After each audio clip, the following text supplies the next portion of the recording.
Hay un momento en toda historia de injusticia extrema que casi nunca se describe correctamente. No es el momento de la ira, no es el momento de la revuelta, los gritos o la confrontación. Es el momento en que la mente comprende silenciosamente que las reglas con las que antes entendía el mundo ya no se aplican. Este video trata de ese momento. Trata de lo que ocurre dentro del cerebro cuando la injusticia no es un episodio aislado, sino una condición prolongada. Cuando el daño no se corrige, cuando las explicaciones fallan y cuando el tiempo pasa sin resolución.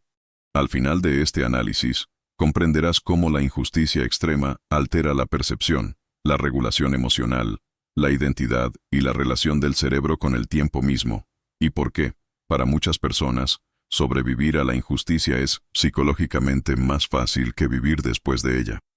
La injusticia extrema no se experimenta primero como ira. Esa idea proviene de narrativas simplificadas que confunden la expresión emocional con la realidad neurológica. Cuando la injusticia es severa, sostenida e innegable, la primera respuesta dentro del cerebro humano es la desorientación. El cerebro es una máquina de predicción. En cada momento intenta anticipar resultados basándose en el esfuerzo, las reglas y la experiencia pasada.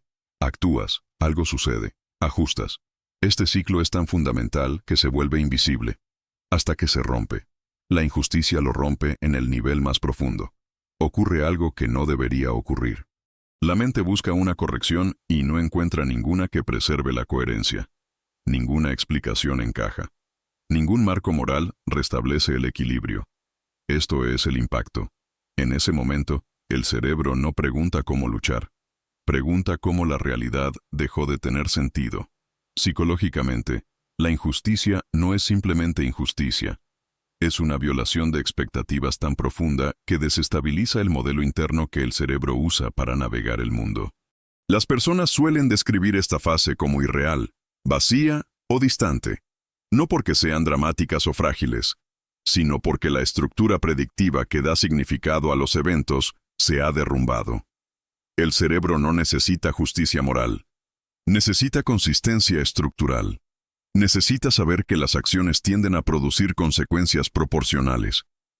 Cuando esa suposición se rompe, especialmente de forma repetida, el sistema nervioso entra en un estado de alerta permanente. No una alerta emocional, sino una vigilancia cognitiva. La mente comienza a escanear en busca de amenazas en todas partes. Aquí surge un malentendido común. Desde fuera se espera una explosión emocional. En cambio, lo que suele emerger es una reducción emocional. La expresión se estrecha. El habla se vuelve cuidadosa. Las reacciones se ralentizan. El cerebro suprime salidas innecesarias y reasigna energía hacia la monitorización, la detección de patrones y la anticipación.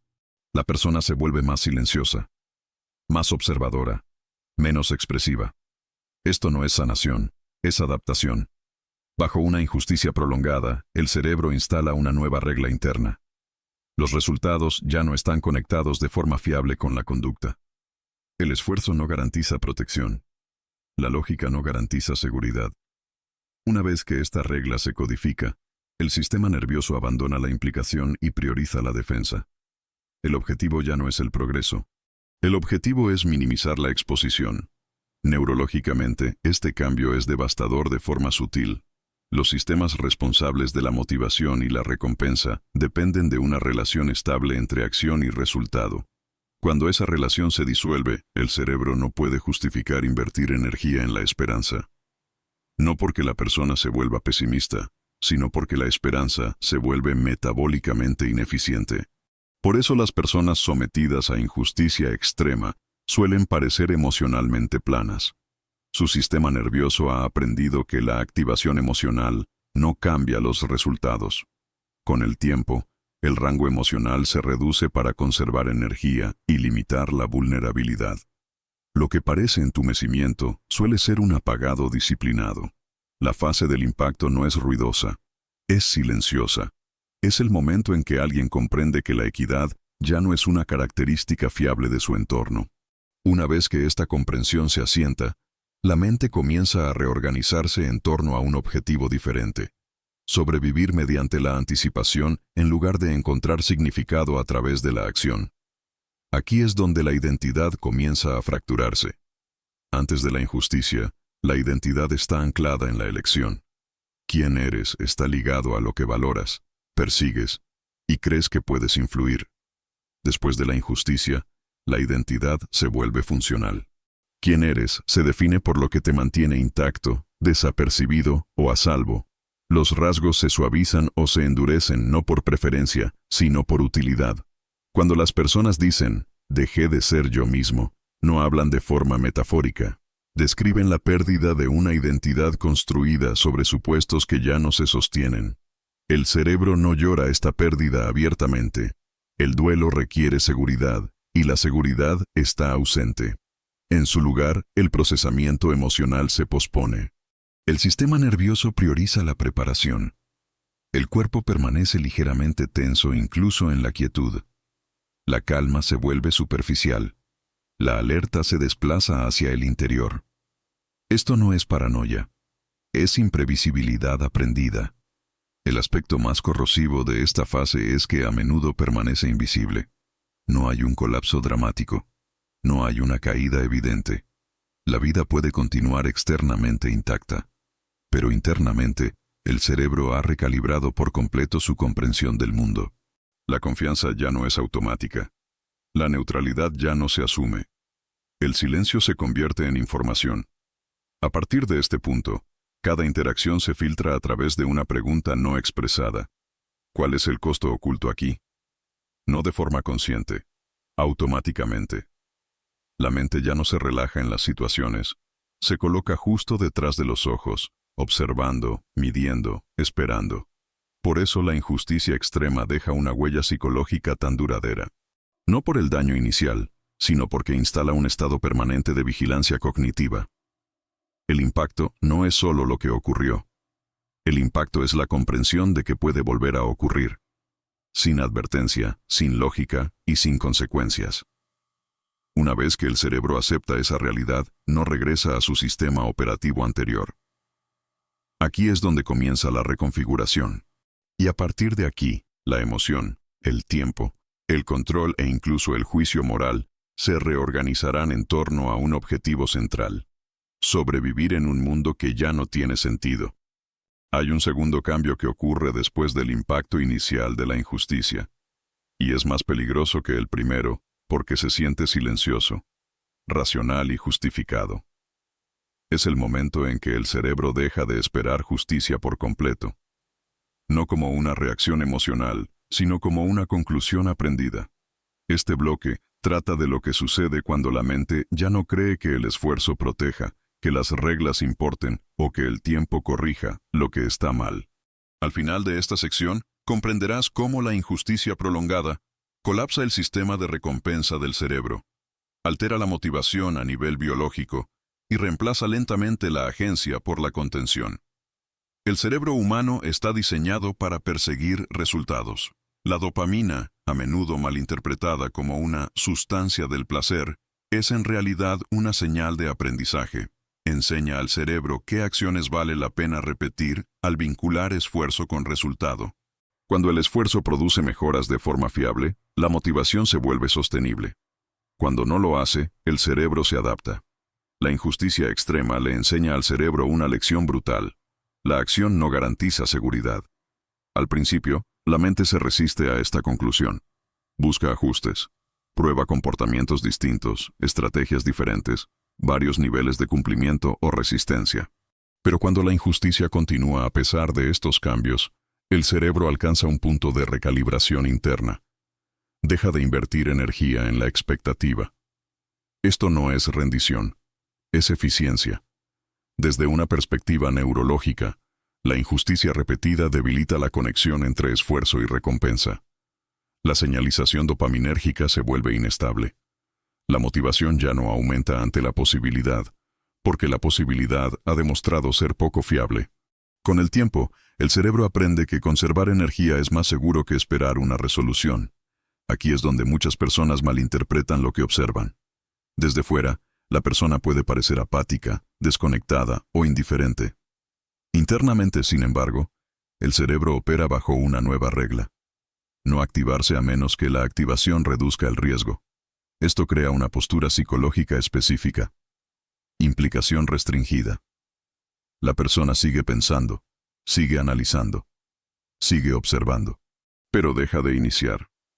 Deja de ofrecer energía emocional a sistemas que han demostrado indiferencia u hostilidad.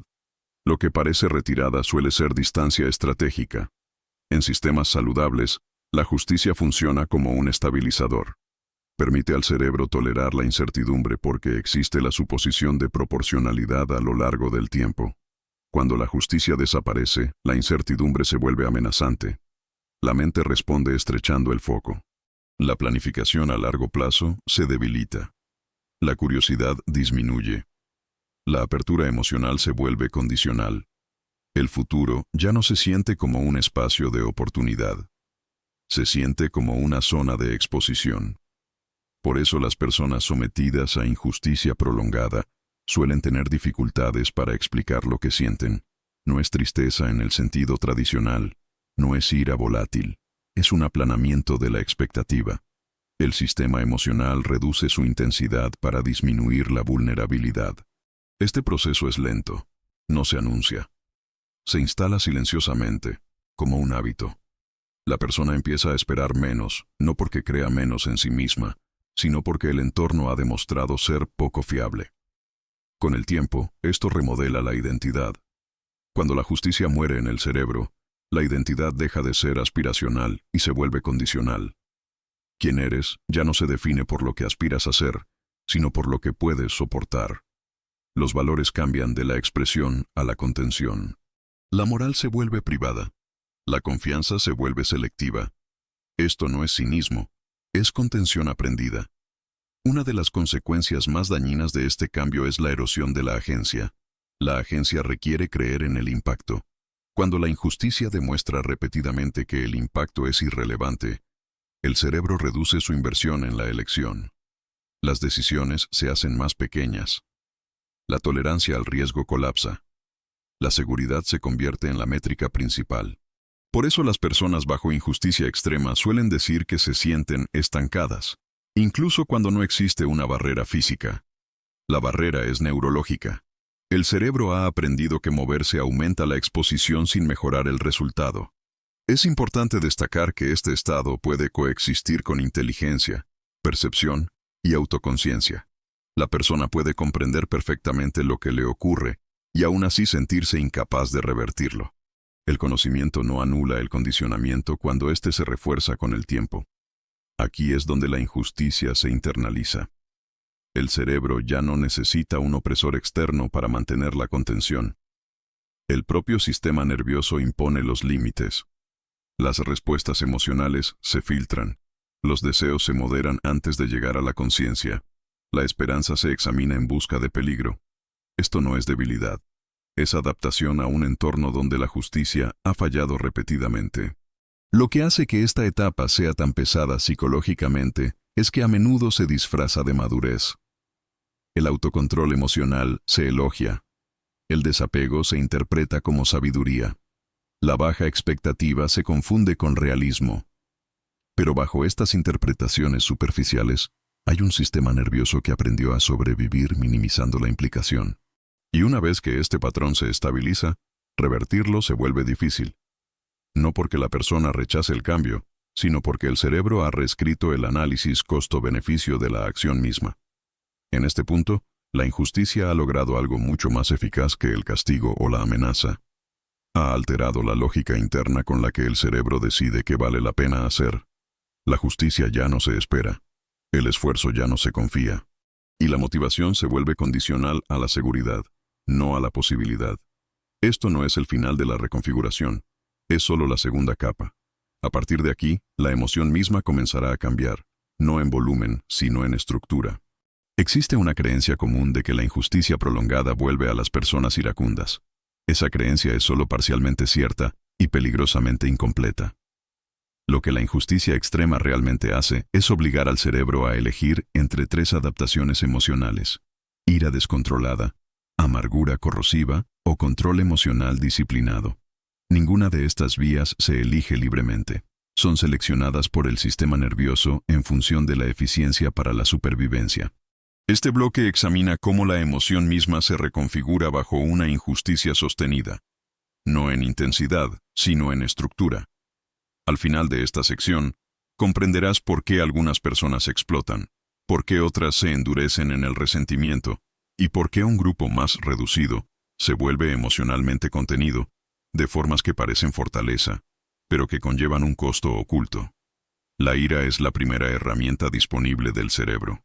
Es rápida, energizante y está diseñada para señalar amenaza. En las etapas iniciales de la injusticia, la ira parece útil. Crea una sensación de agencia, afila el enfoque, proporciona una ilusión temporal de control. Pero la ira es metabólicamente costosa. Exige energía, atención y recuperación. Cuando la injusticia continúa sin resolución, la ira se vuelve ineficiente. El cerebro lo nota. La activación repetida sin resultado enseña al sistema nervioso que la ira no cambia el entorno. Con el tiempo, la ira cruda comienza a colapsar en uno de dos estados secundarios: amargura o control. El camino que emerge depende de si el cerebro cree que la expresión emocional aumenta el peligro o lo reduce. La amargura se desarrolla cuando la ira no puede expresarse hacia afuera, pero tampoco puede liberarse hacia adentro. Es ira que ha perdido dirección, pero no intensidad. El sistema nervioso permanece activado, pero sin salida. Esto crea una fricción interna persistente, una hostilidad de bajo grado hacia el mundo, hacia los demás, y con el tiempo, hacia uno mismo. La amargura es corrosiva porque mantiene activo el sistema de amenaza sin resolución. La mente repite las injusticias, no para resolverlas, sino para justificar la vigilancia emocional. La memoria se vuelve selectiva. Los eventos neutrales se filtran a través del daño pasado. El presente se interpreta a través de una amenaza no resuelta. Esto no es un defecto de personalidad. Es un sistema nervioso atrapado en una activación parcial. Con el tiempo, la amargura estrecha el rango emocional. La alegría se siente insegura. La vulnerabilidad parece ingenua. La confianza parece irresponsable. El cerebro aprende a protegerse manteniendo un nivel de sospecha de fondo.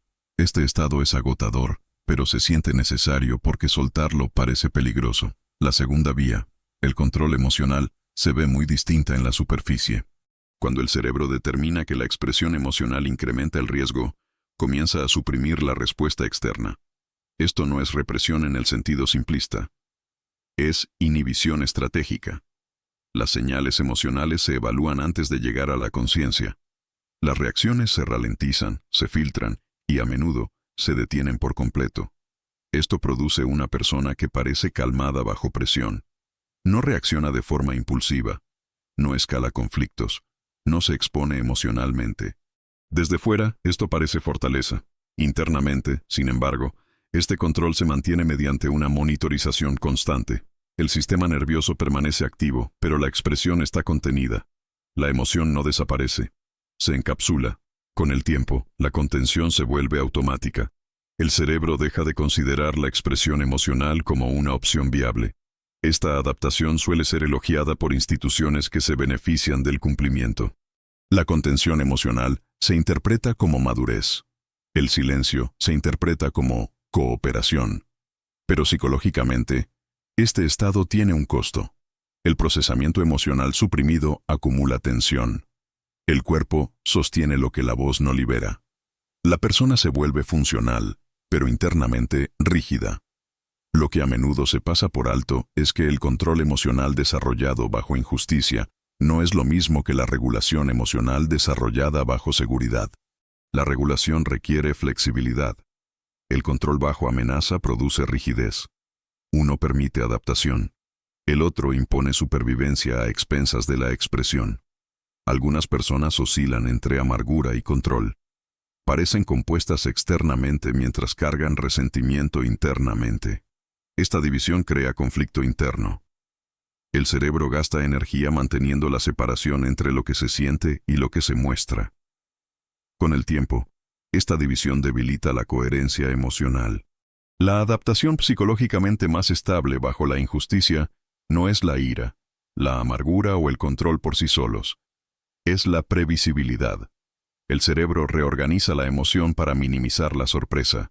La neutralidad emocional se vuelve más segura que la apertura emocional. Un rango emocional reducido disminuye el riesgo. Por eso las personas que han soportado injusticias prolongadas suelen tener dificultades con la intimidad emocional más adelante. La intimidad requiere disponibilidad emocional. La disponibilidad resulta peligrosa para un sistema nervioso entrenado para sobrevivir reteniendo. Es importante señalar que ninguna de estas adaptaciones es un fracaso moral. Son respuestas de supervivencia seleccionadas por el cerebro bajo restricción. La tragedia no reside en su aparición, sino en su persistencia después de que la amenaza ha pasado. Una vez que la emoción se reorganiza en torno a la defensa, volver a sentir de manera espontánea se vuelve difícil. El sistema nervioso ha aprendido que la exposición emocional precede al daño. Incluso en entornos seguros, los cálculos antiguos permanecen activos. La ira puede dejar de emerger abiertamente. La amargura puede permanecer sin decirse. El control puede dominar la conducta. Pero bajo las tres yace la misma verdad neurológica. La emoción ha sido reorganizada en torno a la supervivencia, no a la conexión. Esta es la etapa en la que las personas suelen decir, ya no me siento como antes. Lo que quieren decir es que los patrones emocionales que antes las definían ya no son accesibles. No porque hayan desaparecido, sino porque el cerebro los ha relegado en prioridad. La injusticia no solo hirió, entrenó al sistema emocional para adaptarse. Y una vez que ese entrenamiento se completa, deshacerlo requiere más que tiempo o libertad.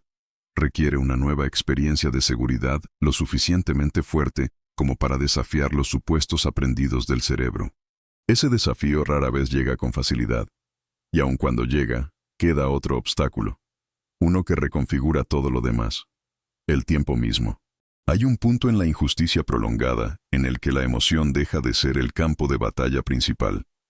El daño más profundo ocurre en otro lugar, en la relación del cerebro con el tiempo mismo. Esta es la etapa que la mayoría de las personas no logra reconocer, porque no parece dramática. Parece silenciosa, funcional y engañosamente estable. Este bloque examina cómo la injusticia extrema distorsiona la percepción del tiempo y fractura la identidad, no de forma repentina, sino gradual. Al final de esta sección, comprenderás por qué las personas que sobreviven a largos periodos de injusticia a menudo se sienten desconectadas de su pasado, desvinculadas de su futuro y extrañamente suspendidas en el presente, incluso después de que la amenaza ha terminado. El cerebro humano organiza la vida a través del tiempo. La memoria da coherencia al pasado. La anticipación da forma al futuro.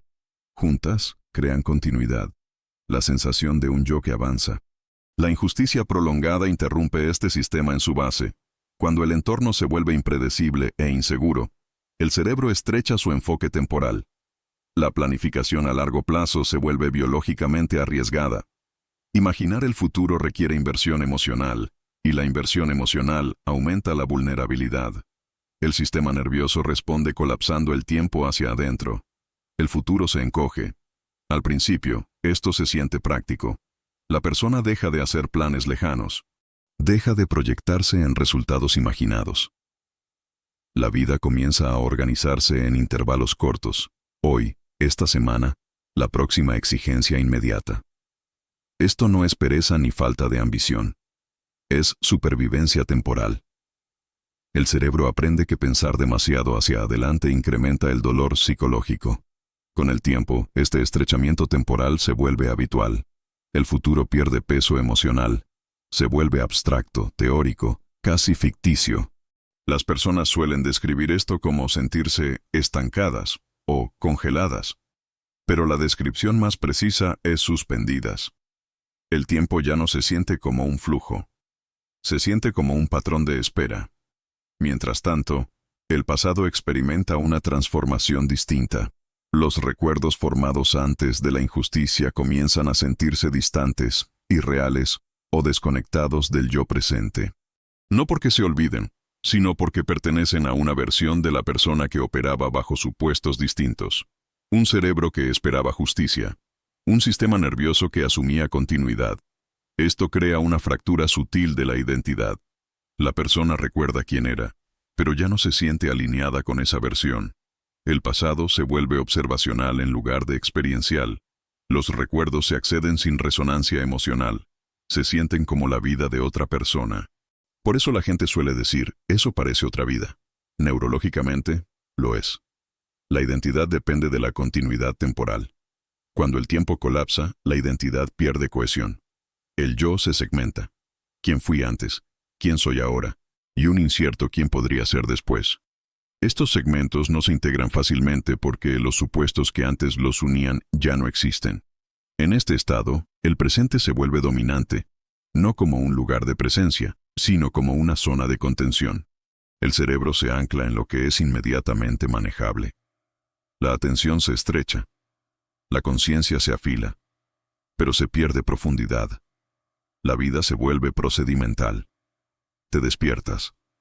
Resistes. Cumples o te resistes estratégicamente. Descansas lo justo para continuar. Este modo puede durar años. Lo que hace que esta etapa sea particularmente peligrosa es que a menudo parece funcional. La persona puede trabajar, comunicarse y realizar tareas con competencia. No hay un colapso visible. Pero internamente, el tiempo ya no se experimenta como progreso. Se experimenta como repetición. Los días se mezclan. Los hitos pierden significado. La espera se convierte en la postura psicológica dominante. Esto no es aburrimiento. Es parálisis temporal. Bajo una injusticia prolongada, la espera no es pasiva. Es impuesta. El cerebro aprende que los resultados se retrasan indefinidamente y que la anticipación es costosa.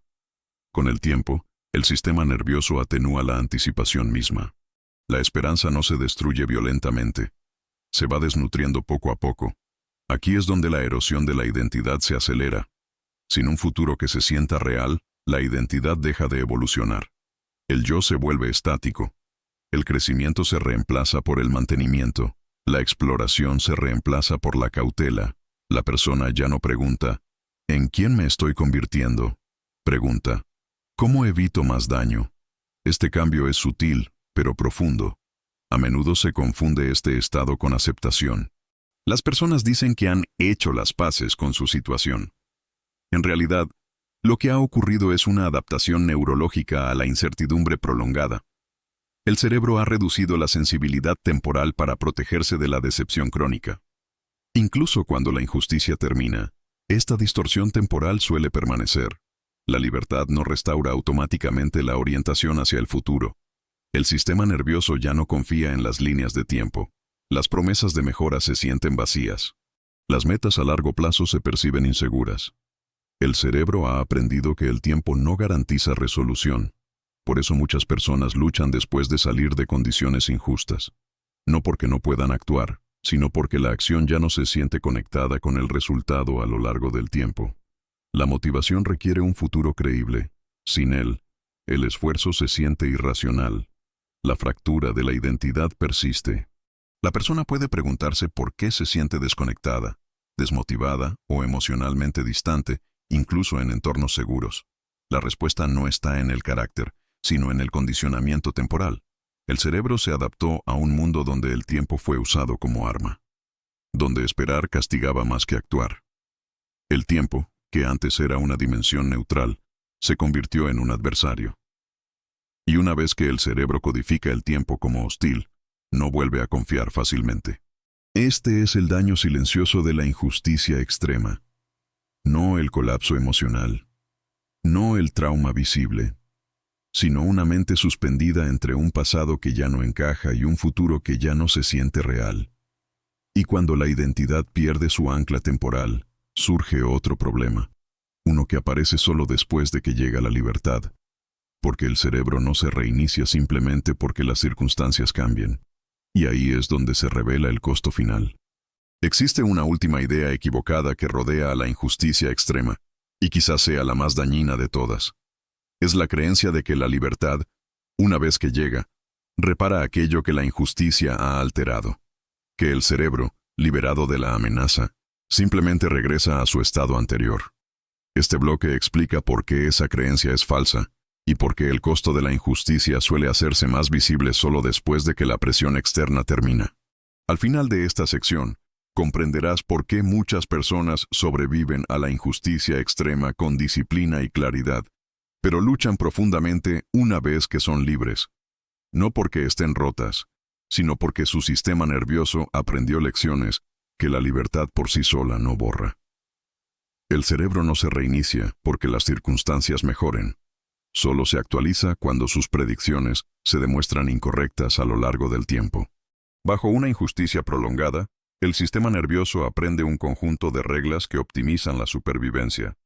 Estas reglas se codifican profundamente, no como creencias, sino como respuestas automáticas. La hipervigilancia se vuelve el modo por defecto. La contención emocional se convierte en la línea base. El tiempo se trata con desconfianza. La confianza se filtra. Estas adaptaciones no son elecciones conscientes, son estrategias biológicas. Cuando la injusticia termina, el entorno cambia, pero el sistema nervioso no lo hace de inmediato. Desde la perspectiva del cerebro, la amenaza se ha detenido, no ha desaparecido.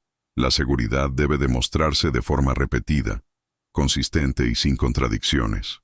Hasta entonces, el sistema operativo anterior permanece activo. Esto crea una paradoja psicológica. Durante la injusticia, la persona suele funcionar con una disciplina notable. Resiste, se regula, sobrevive. Su sistema nervioso está comprometido con una tarea clara: minimizar el daño. Cuando llega la libertad, esa tarea se disuelve. Ya no hay una amenaza clara que gestionar, pero el sistema nervioso sigue movilizado. El resultado es fricción interna. Sin una estructura externa que imponga la supervivencia, las adaptaciones internas pierden su propósito. El control emocional empieza a sentirse vacío. La vigilancia se vuelve agotadora. La contención se transforma en aislamiento. La persona puede sentirse inquieta, desconectada o extrañamente a la deriva, no porque quiera volver a la injusticia, sino porque su sistema nervioso ya no sabe qué está protegiendo. Por eso muchas personas informan que vivir después de la injusticia se siente más difícil que sobrevivirla.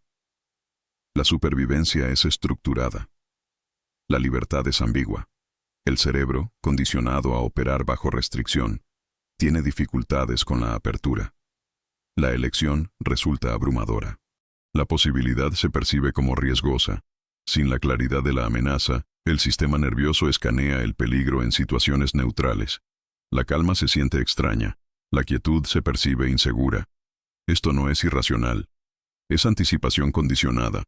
Uno de los restos más persistentes de la injusticia extrema es la desconfianza, no solo hacia los demás, sino hacia las circunstancias.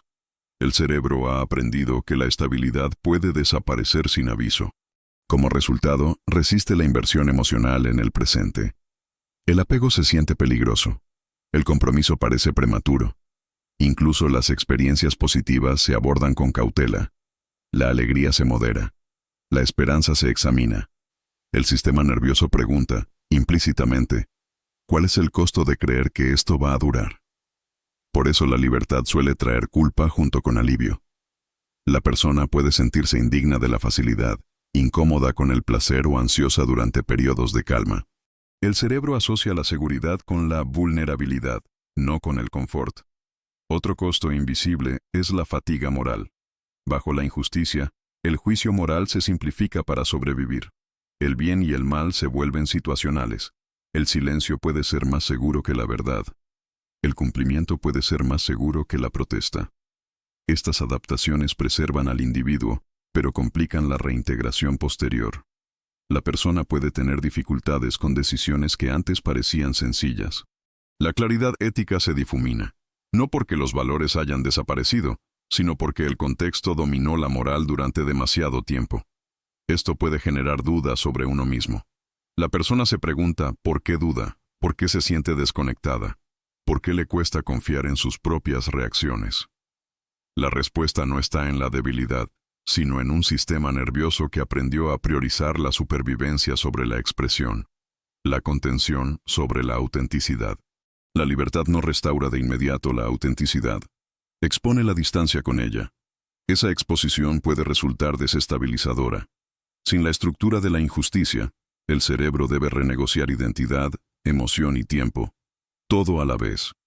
Este es un proceso lento y rara vez reconocido por quienes asumen que la libertad es inherentemente sanadora. La sanación requiere contradicción.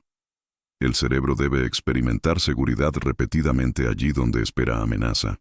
Debe experimentar justicia donde anticipa imprevisibilidad. Debe ver que el esfuerzo conduce a resultados, que la emoción conduce a conexión y que el tiempo conduce a resolución. Solo entonces el sistema nervioso comienza a aflojar su control. Hasta que eso ocurra, las adaptaciones permanecen. Este es el verdadero costo de la injusticia extrema, no el dolor inicial, sino la larga sombra que proyecta sobre la percepción, la emoción y la identidad. El mundo puede abrirse, pero el cerebro permanece a la defensiva. Las puertas pueden desbloquearse, pero el sistema nervioso sigue escuchando pasos. Comprender esto cambia cómo interpretamos la supervivencia. Los sobrevivientes no son simplemente resilientes, están reorganizados. Su disciplina es real, su contención es aprendida, su distancia es protectora. Y si luchan después de la libertad, no es porque no hayan logrado avanzar. Es porque su cerebro hizo exactamente lo que fue diseñado para hacer bajo presión. La injusticia extrema no solo altera la experiencia, reconfigura la definición de seguridad, tiempo y yo del cerebro. Y una vez que esa reconfiguración ocurre, volver a quien eras antes no es el objetivo. Aprender a vivir con quien te convertiste lo es.